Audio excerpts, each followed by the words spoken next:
Oh my gosh, the water's so high. I don't know what I'm going to do, man. I don't want to Okay. lose my family. I'm drowning. Nothing was ever to prepare anybody for this. Somebody in a tree in the Guadalupe screaming, hollering for help. We're going to die. Please help me. We really didn't have time to process anything. It was constant. We were missing a whole cabin full of girls. You said you're missing an entire cabin full of girls? Yes. When you lose a child, you're in shock. Of course, I wanted more time with her. We all did, but we're treasuring the memories that we have of her. See what we can find. You just missed it, and it was tragic. Is there still hope? There's always hope. Is our way to take something horrific and turn it into something positive.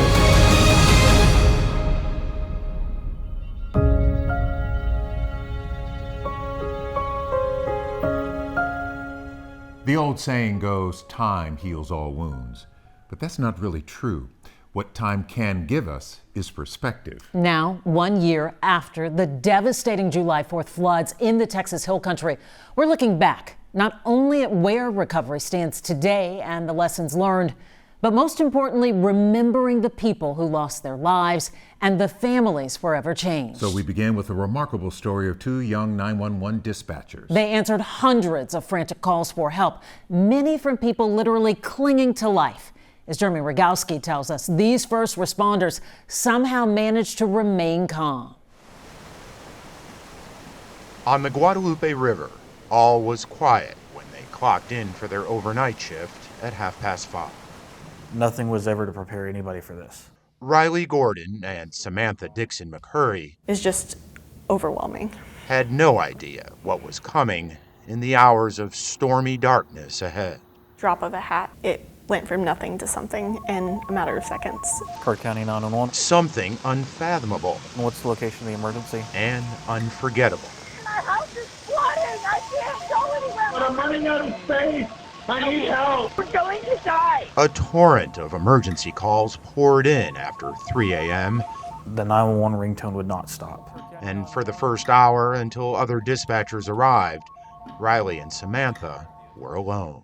I could hear the water breaking windows. I could hear it rushing. I could hear the panic. I could hear the cries. Like I could hear all that. The water's already up to the 3rd floor.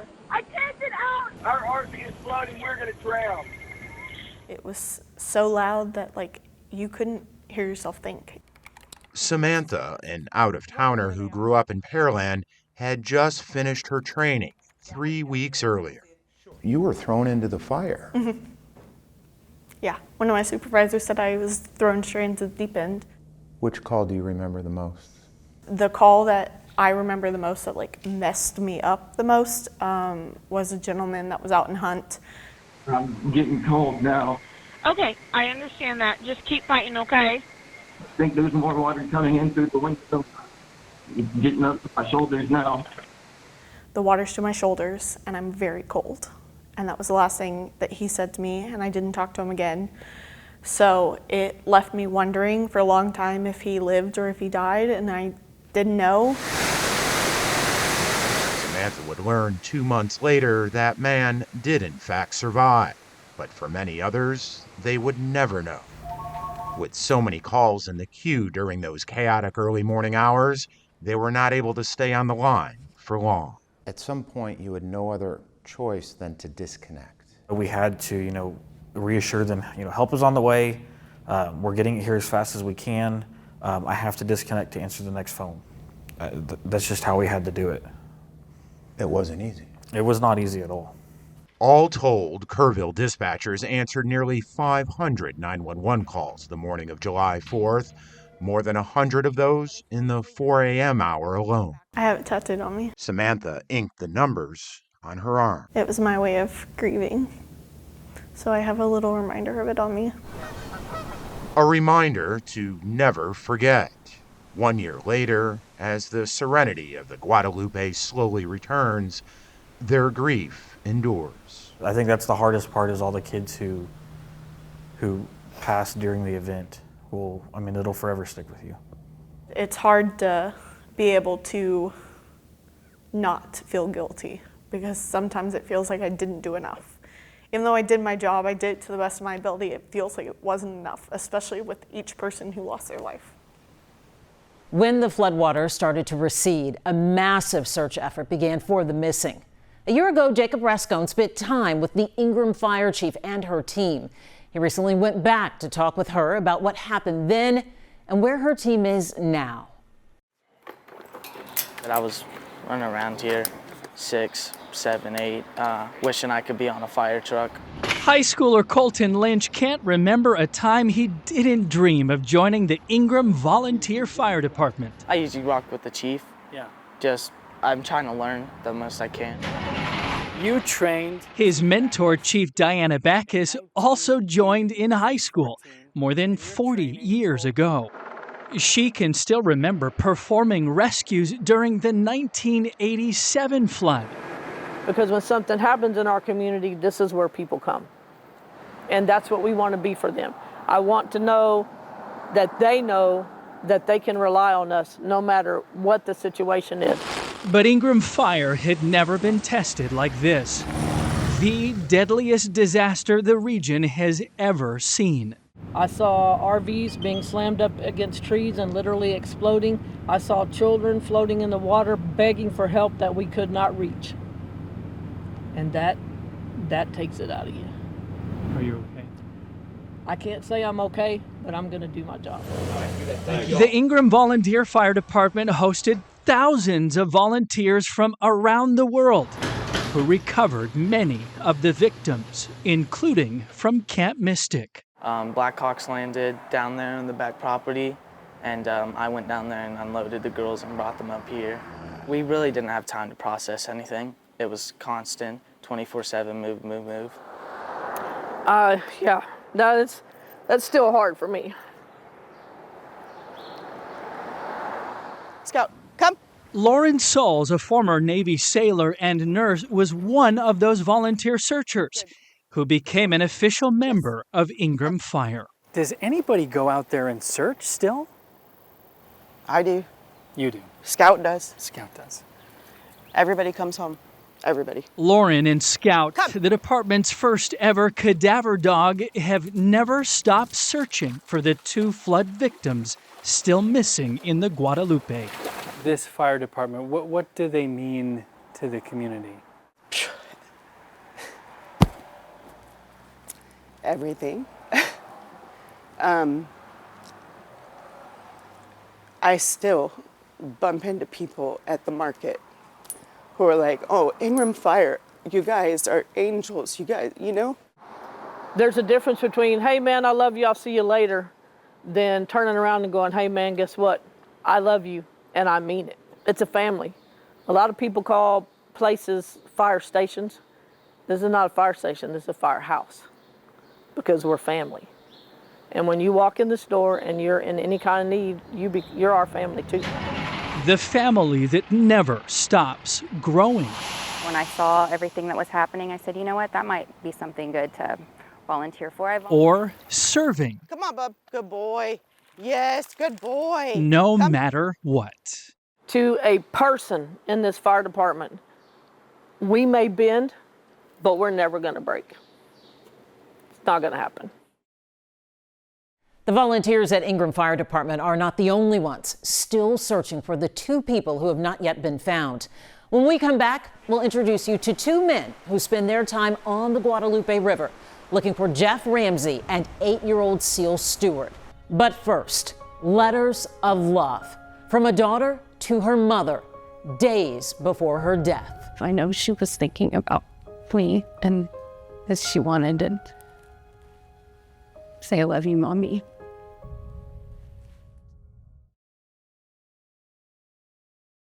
On the morning of the catastrophic July 4th floods, dozens of people lost their lives in an instant. Parents, siblings, friends. Of the more than 130 people killed were 27 Camp Mystic campers and counselors. Some of those girls wrote letters to their parents before the raging waters claimed their young lives. Amanda Henderson sat down with one mother who agreed to share those letters with us.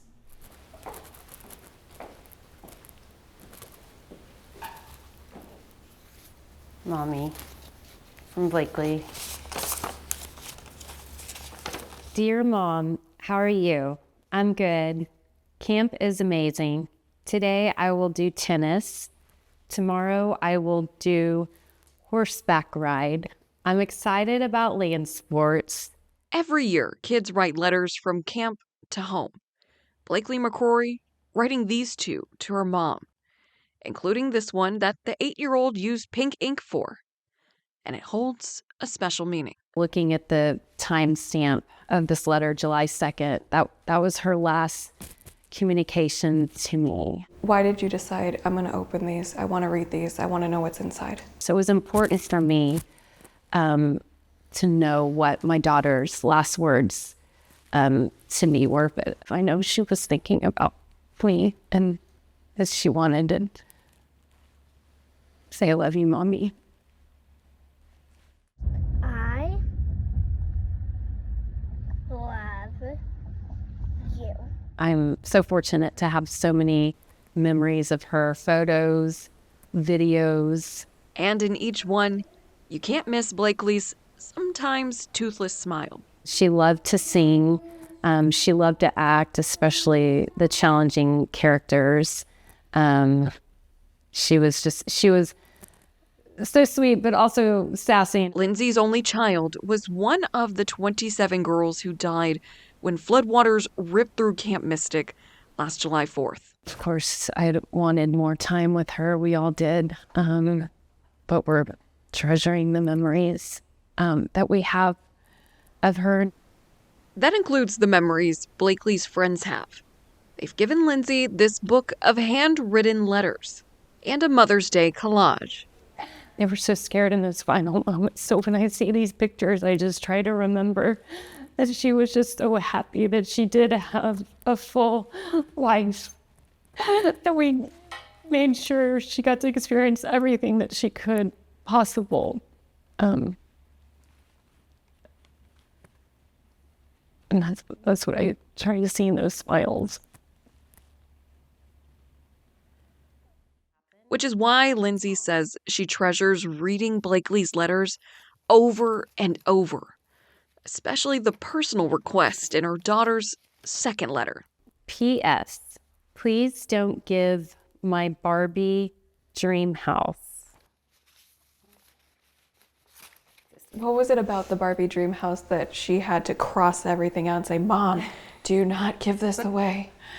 Well, we were preparing to move, and I had her clean out some of her toys. A little girl's final ask of her mother in letters that arrived home from a child who did not.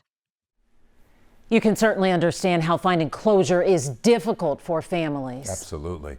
The two men you are about to meet are spending their time on their own dime on a quest to bring closure to the families of those who have not been recovered. Here again is Jeremy Rogowski. Up and down the Guadalupe and the forks that feed into it. See what we can find. They've logged hundreds of hours. Take that with us. Cleaning up the river they love. I got center block right here. Clearing out debris scattered by the raging flood. Generators and toilets and tin and barbed wire and a little bit of everything. Part of their mission to make local swimming holes safe and clear. Kind of stuff you don't want to cut your foot on. To describe what we're finding would just be the word random. There's no rhyme or reason to anything we're finding. It's like I'm calling something. Oh, there we go. But it's what they haven't found a year later that keeps them going. I guess it's a long shot, but it's not a hopeless shot. Darren Potter is a local artist. It's miles and miles and miles of river, you know, and looking for a needle in a haystack. Looking for the two flood victims never recovered, Jeff Ramsey and Seal Stewart. She's the same age as Seal is. Ryan Logue has an 8-year-old daughter, just like Seal. Every time I see her parents speak on TV, every time I talk to anybody in this community that doesn't feel closure from what happened, it makes it really hard to quit. Ryan, who had never put on scuba gear before the July 4th flood, basically taught himself how to dive and has searched the murky waters several times a week, every week, ever since. How's the visibility? Depending on the day, you're anywhere from 6 inches to 4 feet. 6 inches is like this. That's about right here. Forcing him to often feel his way around, a daunting task that's turned up things somber and grim.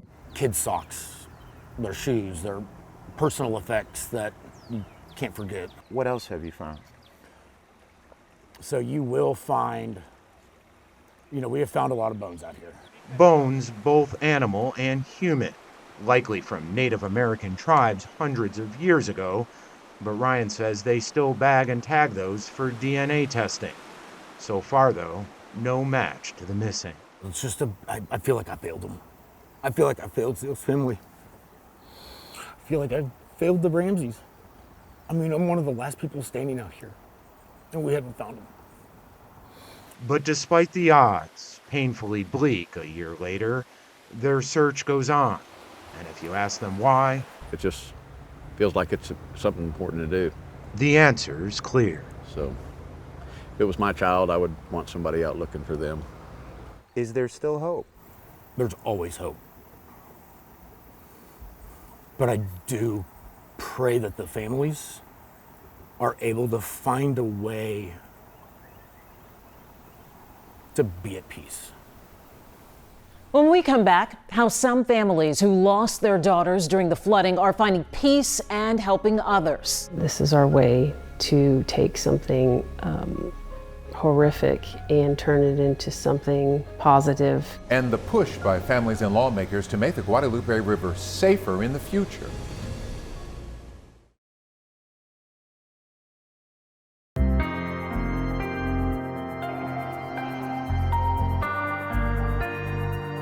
After the historic July 4th flooding, there's been an outcry to make the area around the Guadalupe River safer. Jeremy Rogowski examines what's been done so far and what's still missing to protect lives in Flash Flood Alley. Well, all of this was probably 40 feet of water above us. Wow. A year after more than 100 people died, Tom Moser questions how a flood warning system's taking shape. If I were Project King for a day, I wouldn't do it that way. Moser is a former Kerr County commissioner and retired NASA engineer tasked with developing a blueprint for how it should look. I wouldn't put sirens in this part of the program. He says 8 outdoor warning sirens recently installed, a measure mandated by Texas lawmakers, are only as good as the predictive data that feeds into them. So why not define all that stuff before you put sirens in? Is the cart before the horse? It's the tail wagging the dog a bit. KHEU11 Investigates discovered only 1 new river gauge has been installed on the Guadalupe and only 3 new rain gauges in this part of Flash Flood Alley, meaning for camp season this summer, there's not a lot of new data to rely on. I'm a big believer in the sirens. They need to be there. Philip Bedian is with Rice University. But the sirens are not the whole story. The sirens need some science in front of that technical input so that the sirens can do their job. This is the end of the storm. Bedian has studied floods in Houston since the 1970s and developed predictive computer models that provide more advance notice to those in harm's way. It works. It works real well here. It's going to be more difficult in the hill country, there's no question. His team's developing a model for the hill country, but it won't launch until later this year. For this summer? Yes. How much better off is that area? Definitely better off. Is it a perfect solution at this, at that point in time? No. I mean, we've got work to do. Is it perfect right now? No. We know there are holes where rain gauges need to go. Jonathan Letts with the Upper Guadalupe River Authority concedes there are data holes to be filled. We know we need at least 19 or 20 additional rain gauges. But he defends the agency's decision to build out those in phase 2 of the warning system by mid next year.